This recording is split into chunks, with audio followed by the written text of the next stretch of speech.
নমস্কার বন্ধুরা, শ্রাবণী রান্নাঘরে আপনাদের সবাইকে স্বাগত জানিয়ে আমি প্রতিদিনের মতো আবারও আজকের একটা রান্নার ভিডিও নিয়ে আপনাদের সামনে চলে এসেছি।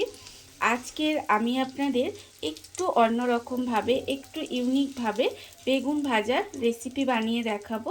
আশা করি আপনাদের সবারই ভালো লাগবে। তার জন্য কিন্তু আমার পুরো ভিডিওটা আপনাদের দেখতে হবে। আর দেখা শুরু করার আগে একটা লাইক দেবেন, সুন্দর একটা কমেন্ট করবেন আর শেয়ার করতে ভুলবেন না। তাহলে চলুন আজকের আমি এই বেগুন ভাজাটা কিভাবে বানাচ্ছি সেটা আপনারা দেখে নিন। রান্নাটা করার জন্য প্রথমে আমি এখানে দেখুন গ্যাসটা অন করে একটা কড়া বসিয়ে দিয়েছি। এইবারে আমি কড়ার মধ্যে দিয়ে দেব প্রথমে মুগ ডাল। এখানে কিন্তু বেশ কিছুটা মুগ ডাল আমি কড়াই দিয়ে দিলাম।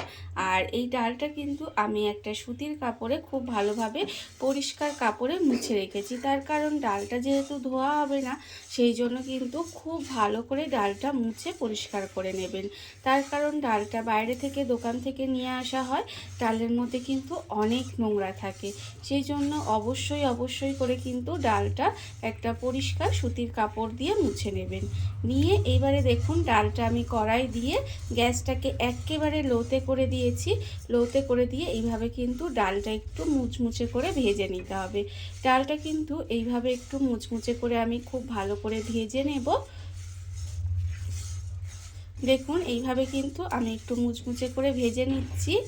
আর আমি প্রতিদিনের মতো আপনাদের একটা কথাই বলবো যে প্লিজ আমার ভিডিওটা আপনারা টেনে টেনে দেখবেন না, পুরো ভিডিওটা দেখুন। আশা করি আপনাদের ভালো লাগবে। দেখুন আমি কিন্তু ডালটাকে এইভাবে একটু ভেজে নেব। ডালটা এখানে মুচমুচে করে ভাজা হয়ে গেছে। ডালটা কিন্তু আমি এখানে ভেজে নিয়েছি। এইবারে দেখুন ডালটাকে আমি আলাদা করে ঢেলে একটু ঠান্ডা হতে দেব। ডালটা কিন্তু ঢেলে একটু প্রথমে ঠান্ডা করে নিতে হবে। ডালটা আমি আলাদা করে ঢেলে ঠান্ডা হতে দিয়েছি। আর দেখুন অন্যদিকে কিন্তু আমি এখানে বেগুনটা কেটে রেখেছি। আর বেগুনগুলো দেখুন এখানে কিন্তু এরম লম্বা লম্বা একটু বেগুন নিতে হবে। আর বেগুনের কিন্তু এখানে এরম বোটা সমেত কিন্তু এই একটা বেগুনকে আমি 4 ভাগ করে কেটে রেখেছি। এইভাবেই কিন্তু বেগুনটা আপনাদের কেটে নিতে হবে। দেখুন এবারে আমি বেগুনের মধ্যে দেব প্রথমে নুন। প্রথমে কিন্তু বেগুনের মধ্যে আমি আন্দাজ মতো নুন দিয়ে দিলাম। এইবারে দেব আমি এখানে হলুদের গুঁড়ো। এখানে কিন্তু হলুদের গুঁড়ো দিয়ে দিলাম। এইবারে দেব আমি এর মধ্যে সামান্য একটু লঙ্কার গুঁড়ো, অল্প সামান্য কিন্তু একটু লঙ্কার গুঁড়ো দিয়ে দিলাম। আর আমি এর মধ্যে দিয়ে দেব দেখুন অল্প সামান্য 2-4 দানা চিনি দিয়ে এবার এটাকে খুব ভালোভাবে কিন্তু হাত দিয়ে মাখিয়ে নিতে হবে। খুব ভালোভাবে এইভাবে হাত দিয়ে একটু ঘষে ঘষে খুব সুন্দর করে এটাকে মাখিয়ে নেব। এইভাবে কিন্তু মশলাটা খুব ভালোভাবে মাখিয়ে নিতে হবে। আর সামনেই যেহেতু সরস্বতী পুজো আসছে, সেই সময় দেখবেন প্রায় প্রত্যেকের বাড়িতেই কিন্তু কম বেশি সবার বাড়িতেই খিচুড়ি ভোগ হয়। তার সঙ্গে যদি এই রকম আমি যেভাবে দেখাচ্ছি সেই রকম যদি একটা বেগুন ভাজা থাকে, তাহলে দেখবেন খেতে কিন্তু অসম্ভব সুন্দর লাগবে। আপনারা সরস্বতী পুজোর দিন কিন্তু এইভাবে বেগুনটা ভেজে খেয়ে দেখবেন, আশা করি আপনাদের সবারই ভালো লাগবে। দেখুন আমি কিন্তু মশলাটা কিন্তু অবশ্যই করে ভালো করে বেগুনের মধ্যে মাখিয়ে নিতে হবে, যাতে বেগুনের প্রত্যেকটা জায়গায় মশলাটা সুন্দর করে মাখানো হয়ে যায়। আর আমার চ্যানেলের নতুন বন্ধু পুরনো বন্ধু সবাইকেই বলছি আমার তরফ থেকে অনেক অনেক ভালোবাসা। নতুন বন্ধুদের বলবো যদি আমার চ্যানেলটা সাবস্ক্রাইব করেন তাহলে পাশে থাকা বেল বাটনটা অবশ্যই প্রেস করে দেবেন, যাতে আমি যখনই কোনো নিত্য নতুন ভিডিও আপলোড করব সবার প্রথমে আপনাদের কাছে নোটিফিকেশান চলে যাবে এবং আপনারা আপনাদের সময় মতো দেখে নিতে পারবেন। আর পুরনো বন্ধুদের বলছি এইভাবে আমার পাশে থাকার জন্য, আমাকে এগিয়ে যেতে সাহায্য করার জন্য আপনাদের অসংখ্য অসংখ্য ধন্যবাদ। দেখুন আমি কিন্তু প্রতিটা বেগুনের গায়ে কিন্তু একদম সুন্দর করে মশলাটা মাখিয়ে নিয়েছি। এটা কিন্তু মাখিয়ে 10 থেকে 15 মিনিট মতো এইভাবে একটু রেখে দেব। বেগুনটা আমি মশলা মাখিয়ে অন্যদিকে যতক্ষণ রেখে দিয়েছি ততক্ষণ দেখুন এখানে যে মুগের ডালটা আমি ভেজে রেখেছিলাম সেই ডালটা কিন্তু এখানে ঠান্ডা হয়ে গেছে। এইবার ডালটাকে আমি মিক্সির মধ্যে ঢেলে নিলাম। ঢেলে নিয়ে এইবারে এটাকে একটু গুঁড়ো করে নিতে হবে। এটা কিন্তু আমি খুব ভালো করে গুঁড়ো করে নেব। ডালটা আমার এখানে গুঁড়ো করা হয়ে গেছে। আর দেখুন ডালটা কিন্তু আমি এখানে গুঁড়ো করে নিয়েছি। এইবারে একটা প্লেটের মধ্যে এটাকে কিন্তু ঢেলে নেব। প্লেটের মধ্যে ডালের গুঁড়োটা ঢেলে এইভাবে একটু হাত দিয়ে এটাকে একটু এইভাবে ছড়িয়ে দিতে হবে। দেখুন এটা কিন্তু এদিকে ছড়িয়ে দিলাম। আর অন্যদিকে কিন্তু বেগুনটাও কিন্তু মশলা মাখিয়ে যে 15 মিনিট মতো রেখেছিলাম সেটাও কিন্তু হয়ে গেছে। এইবারে আমি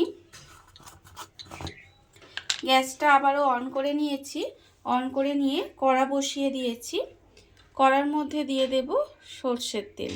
এখানে কিন্তু অবশ্যই করে ভাজার জন্য আমি সর্ষের তেলই দেব। তবে আপনারা যদি চান তাহলে এটা সাদা তেলেও করতে পারেন। তবে সর্ষের তেলে যদি বেগুনটা ভাজা যায় তবে কিন্তু এই বেগুনটা ভাজা খেতে বেশি ভালো লাগবে। দেখুন তেলটা কিন্তু এবার গরম করে নিতে হবে। তেল কিন্তু আমি খুব ভালোভাবে প্রথমে গরম করে নেব। আর এখানে তেলটা যতক্ষণ গরম হচ্ছে দেখুন ততক্ষণ কিন্তু এই যে মশলা মাখিয়ে বেগুনটা আমি রেখেছিলাম সেই বেগুনের এইভাবে একটা করে নিতে হবে। নিয়ে এই যে ডালের গুঁড়োটা খুব ভালোভাবে কোট করব। দেখতে পাচ্ছেন এটা কিন্তু এইভাবে একটু কোট করে নিতে হবে। এই মশলা মাখানো বেগুনটার মধ্যে এই ডালের গুঁড়োটা দিয়ে খুব ভালো করে এইভাবে একটু কোট করে নেব। কোট করে নিয়ে তারপরে কিন্তু একটু ঝাড়িয়ে ফেলে দেব যাতে এক্সট্রা ডালের গুঁড়োটা ঝরে যায়। দেখুন এইভাবে সুন্দর করে যাতে ডালের গুঁড়োটা পুরো বেগুনটার মধ্যে সুন্দর করে কোট হয়ে যায় সেটা কিন্তু অবশ্যই লক্ষ্য রাখতে হবে।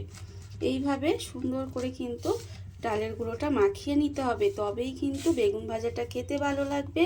বেগুন ভাজাটা ওপরটা মুচমুচে হবে, খেতেও সুন্দর লাগবে। দেখুন এইভাবে কিন্তু ডালের গুঁড়োটা আমি মাখিয়ে নিয়েছি। একেবারে সুন্দর করে মাখানো হয়ে গেছে। আর অন্যদিকে দেখুন এখানে কিন্তু তেলটাও আমার গরম হয়ে গেছে প্রায়। এইবারে এই বেগুনটার এইভাবে ধরে এক্সট্রা যে ডালের গুঁড়ো আছে সেইগুলো কিন্তু এইভাবে ফেলে দেব। ফেলে দিয়ে বেগুনটাকে এইভাবে তেলের মধ্যে দিয়ে দেব। দিয়ে উল্টিয়ে পাল্টিয়ে কিন্তু বেগুনটা লাল করে ভাজতে দিতে হবে। আর এই একটা বেগুন আমি এখানে দিয়ে দিয়েছি। আরও একটা বেগুন কিন্তু আপনাদের দেখিয়ে দিচ্ছি। দেখুন ঠিক একইভাবে এই মশলা মাখানো বেগুনের মধ্যে শুধুমাত্র এই ডালের গুঁড়োটা সুন্দর করে মাখিয়ে নিতে হবে। একটা ইউনিক বেগুন ভাজা কিন্তু আপনারা শিখে নিলেন। আর এই সরস্বতী পুজোয় এইভাবে একবার হলেও বেগুনটা ভেজে আপনারা এবং আপনাদের বাড়ির সবাইকে খাইয়ে দেখবেন। আশা করি আপনাদের সবারই ভালো লাগবে। দেখুন এইভাবে কিন্তু এটাও মশলা আমি ডালের গুঁড়োটা সুন্দর করে মাখিয়ে নিয়েছি। ডালের গুঁড়োটা কিন্তু অবশ্যই করে বারবার করে এইভাবে একটু ঘষে ঘষে লাগিয়ে নিতে হবে, তবেই কিন্তু এটা খেতে ভালো লাগবে। আর এক্সট্রা যে আপনাদের ডালের গুঁড়োটা আছে সেটা অবশ্যই করে ঝাড়িয়ে নেবেন। নিয়ে এবারে এটা কিন্তু বেগুনটা আমি এবার লাল লাল করে ভেজে নেব। এক পিঠটা ভাজা হলে তবেই কিন্তু আমি উল্টো পিঠটা ঘুরিয়ে দেব। দিয়ে এইভাবেই কিন্তু বেগুনটাকে ভেজে নিতে হবে। বেগুনটা আমি এখানে দেখুন উল্টিয়ে পাল্টিয়ে কিন্তু একদম মুচমুচে করে সুন্দর করে লাল করে ভেজে নিয়েছি। আর এটা কিন্তু আমার ভাজা হয়ে গেছে। এইবারে আমি বেগুনটাকে তুলে রেখে দেব।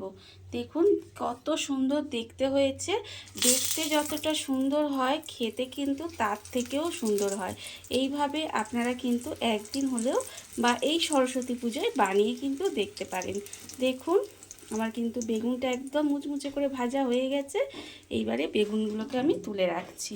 বেগুনগুলো কিন্তু এইভাবে তুলে রেখে দিলাম। আর অন্য যে দুটো বেগুন ছিল তার মধ্যেও কিন্তু ঠিক একইভাবে আমি ডালের গুঁড়ো মাখিয়ে রেখেছিলাম, সেগুলোও কিন্তু আমি একইভাবে এইভাবে ভেজে নেব। দেখতেই পেলেন কত সহজে কিন্তু আপনারা বেগুনটা একটু অন্যরকমভাবে একটু ইউনিকভাবে কিন্তু আপনারা ভেজে আপনাদের ভোগের খিচুড়ির সাথে পরিবেশন করতেই পারেন। দেখুন এইভাবে আপনার বেগুনগুলোকে ভেজে নিতে হবে উল্টিয়ে পাল্টিয়ে।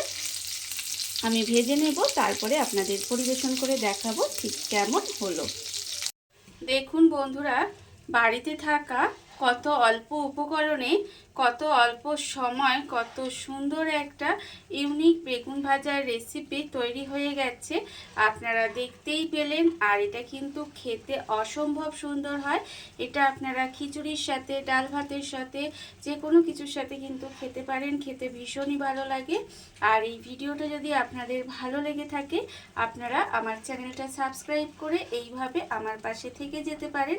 তাহলে চলুন আজকের ভিডিওটা এই পর্যন্তই। নমস্কার।